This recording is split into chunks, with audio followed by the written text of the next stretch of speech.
story of the night. Let's play this first clip and see what Trump had to say about her today, because he definitely went in. Nothing. The welfare is like 88%. They contribute nothing. I don't want them in our country, I'll be honest with you. Okay? Somebody would say, oh, that's not politically correct. I don't care. I don't want them in our country. Their country's no good for a reason. Their country stinks, and we don't want them in our country. I can say that about other countries, too. I can say it about other countries, too. We don't want them to hell. We have to rebuild our country. You know, our country's at a tipping point. We could go bad. We're at a tipping point. I don't know if people mind me saying that, but I'm saying it. We could go one way or the other, and we're going to go the wrong way if we keep taking in garbage into our country. Ilhan Omar is garbage. She's garbage. Her friends are garbage.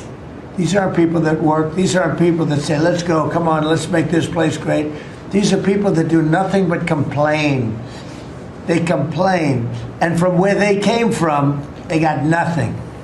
You know, they came from paradise, and they said, this isn't paradise. But when they come from hell, and they complain, and do nothing but bitch, we don't want them in our country. Let them go back to where they came from and fix it. Is this real, or is this AI? Thank you very much, everybody. No, that was real. That was from today. Oh, like he was cussing and everything. I was like, man, he said bitch. I was like, oh shit. He's a xenophobe. Yeah. Big Well, xenophobe there. Skeptic, you know, I made a video and we had a reaction to it. And you know what? The first insult they said to me, Skeptic, they called me the N-word, the B-word, and they said, get the F out of their country. And these are supposedly conservatives. I'm no longer a conservative when I'm saying stuff they don't like. What do you think about the things we've been hearing this week, Skeptic, from Americans about the funny your girl part Ilhan? is his grandpa was an immigrant. This man in office, Trump's grandpa, was an immigrant. His father immigrated here when he was 6 years old. So like, it's funny when I see people whose parents didn't teach them to have pride in their ancestry. Like, this man sits up here and talks, what's your grandparent, what's your grandpa, what was he running from? Did he come from hell? It seems like he did. But the interesting part is, I feel like they're trying to derive from the actual issues that we're having, the things that this man has literally caused. The deregulation that they did in AI is literally causing, and we already knew that there was going to be unemployment because of AI, but Doge went in and deregulated a lot of the AI regulations that we had, and now we're seeing an uprise in unemployment. You saw Amazon that just laid off how many thousands of people. Like, we're seeing the closure of the Tyson plant in Nebraska for beef. Like, unemployment is on the rise. Okay, inflation went up. It's like, now we don't even know, because they said they weren't even going to release the CPI report. Everything is way more expensive. This man is ignorant, and now we have to sit here and listen to you talk about Ilhan Omar. Why should I care about that when you're literally destroying our nation? This man he has somebody in office who, number one, is probably drinking on the job and is committing war crimes. This man said, kill them all. Like, what are we talking about? And you want to sit there and say these people are coming from hell? We are creating this nation a hell. That's what we're doing, because we voted for an ignorant person. It's crazy. Well, you know, I'm going to show why you should care about Ilhan tonight, and I'll let the chat decide. This is a clip of talking about fraud, and let's see if she did commit any. President tweets as if he has the authority to terminate temporary protected status for Somalis in Minnesota. Even little kids in 8th grade know that that is not an authority that the president has and can wield. The other unlawful thing that our lawless president is claiming to do so is to terminate that status for only one state, which he has no authority to do so. So, for the 300 or so people that are impacted, that currently live in Minnesota and across the country, we see you and we stand with you, and we will make sure we do everything that we can to help make sure that your status is adjusted before March of 2026.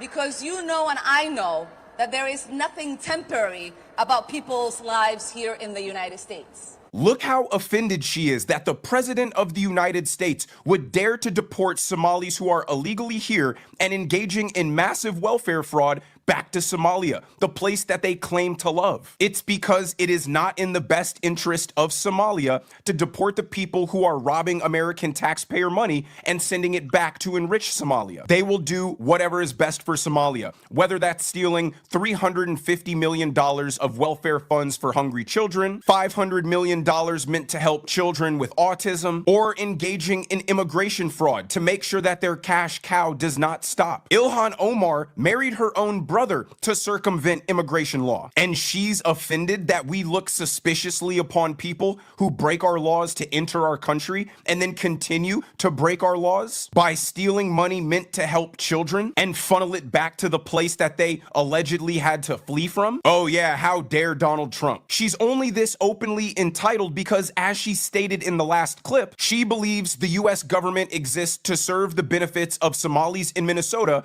on behalf of Somalia, the country. But in this next clip, she puts her foot in her mouth and accidentally exposes the entire scam for why Somalis picked to live in Minneapolis. But I want most Minnesotans to know this. Majority of us Somalis who are here, as my friend Ali said yesterday, most of us, this was not the first place we came when we came to the United States. But most of us chose Minnesota as our home because Minnesota is special to us. Minnesotans are special to us. Get the fuck out of here. Jesus. When we moved from Arlington, Virginia and came here nearly 30 years ago, none of us decided to move to another state. My siblings and I and my dad, until he died, called Minnesota home. Because, like I said, Minnesota is special. And I know almost every single elected Somali Minnesotan did not start out in Minnesota, but chose to come here, stay here, start families here. So instead of the Somali diaspora living sparsely across the United States, where they would be forced to integrate and assimilate into American society, they chose to congregate in Minneapolis so they could create an enclave that acts as a satellite state for the nation of Somalia, where they can amass political power and elect representatives like Ilhan Omar, who will do exactly what she admitted in the first clip: work from within the United States system for the betterment of Somalia, where they could engage in the same backward cultural behavior of corruption and piracy that led to Somalia being a failed state, and use their political leverage as a voting bloc to force local and state politicians to turn a blind eye to their massive fraud. In the last video I made, they have the police chief apologizing to the Somali community if they feel targeted by these fraud investigations, all while having a Somali translator. In the video I made before that, the mayor of Minneapolis is giving whole speeches in Somali. They have successfully weaponized white liberal guilt to force the acquiescence of their mission to benefit Somalia by any means necessary. So now if you want to win elections in Minneapolis or Minnesota, you need the Somali vote. And in order to get the Somali vote, you must vow to prioritize the interests of Somalia. Otherwise, they'll just install one of their own, like Ilhan Omar, who will do it. The latest mayoral race in Minneapolis was decided by leveraging a Somali clan war back in Somalia to split up the Somali vote in Minneapolis. You can't make this stuff up. Somali clan wars are deciding who the mayor of Minneapolis is. I truly believe in the exceptionalism of America. And because of that, I do believe that immigrants on an individual basis can integrate well into America, even from places like Somalia, but only if they're willing to completely repudiate the culture and customs from where they came and fully assimilate into the American way of life. They must be willing to become American at their core. But when 100,000 congregate into one city with the explicit intent on not assimilating and being encouraged not to assimilate by woke liberals who think that it's racist, we can't be surprised when the exact same things that made Somalia unlivable start happening here. It's the same problem with Dearborn, Michigan. You can't flee from a radical Islamic Sharia country and then set one up here in the heart of America. But here's where Ilhan says the problem isn't the Somalis who are perpetually committing welfare fraud. I'm the problem for making it known that's what they're doing. Can I just say something real quick though? It's funny that they're acting like Somalians are taking over Minnesota when in 2025 it was assumed that they made up 1.2% of the population of the state of Minnesota. Like that's so Well, awesome. Mia, And if you're gonna say me, something hold about on, the hold on, hold receiving, on, skeptic, hold on, because hold on. here's We the all thing, gonna, we they're all asylum seekers. skeptic. Please, we all gonna get a turn. We all gonna get a turn. We all gonna Yeah, I get a wasn't turn. done saying my We comment. know, Go but ahead. I understand. But we not doing that tonight. We really not. Like we really not. We all need to get a turn. You just had your turn. We gonna let Mia get her turn. Mia, you said you've been to Minnesota a lot. You got family there. She brings up a good point. It's only 1% of the population. Is this legit or is this total BS? Yeah, so there's what 86,000 Somalians. However, they have concentrated themselves in the Twin Cities, and the Twin Cities control Minnesota, and they have elected themselves to plenty of political positions, whether it's school boards, whether it's mayors, whether it's aldermen, and then also I mean, they run a series of scams when it comes to clinics and so on and so forth. So they may only be 86,000 people, but they're a pretty powerful 86,000 people. I mean, they basically control the Twin Cities. As someone who's never set foot in Minnesota, it's interesting to hear from you because you literally can't go anywhere in the Twin Cities without running into little Somalians. Literally, it is little Somalia. It's a joke. I've never seen anything like it. Minnesota is one of the whitest states, but if you go anywhere in the Twin Cities, it's literally Somalia. That's the language they speak. That's literally everything in the Twin Cities. So it's super interesting to, yeah, they may only be 86,000, but they essentially control the state of Minnesota. And considering they've committed billions of dollars worth of fraud, I'd say, I mean, they really are taking advantage. She is not wrong. Minnesotans are primarily Slavic and Nordic in descent.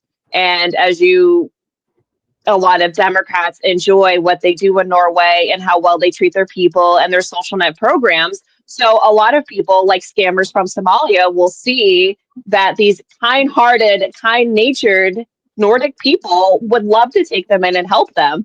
And they they're repaid by these Somalians who scam them. So yeah, she is right. It is a very special place because these are incredibly kind people who come from incredibly kind communities who immigrated here to do what's best, and they get scammed by Somalians. She wasn't wrong. It is a very special place. I enjoy Minnesota. Great. We just heard two viewpoints. Skeptic started with hers, Mia ended with hers. Do you think that this is hyperbole, or do you think that this is something that Americans should be worried about? It's probably a combination of both. I mean, immigration as a whole is an issue, but using bigotry and hatred towards a certain group just based on them having different beliefs. I think the guy next door to me is Muslim because when the hurricane was coming, he started praying. That's how he was speaking Arabic. And we laughed, and I was embarrassed because I felt like he heard me because the power was off. But it wasn't like it was this massive thing where it's like, okay, now I see you outside. It's completely uncomfortable. It was this awkward situation, and we moved past it. So, like, people can be of a different culture, and it can be awkward at times because my other neighbor complained about him to me. But if you just talk to people and try to like understand people, I think it's fine because we're all human beings at the end of the day. I mean, the other big allegation with Ilhan Omar this week was regarding her immigration situation. This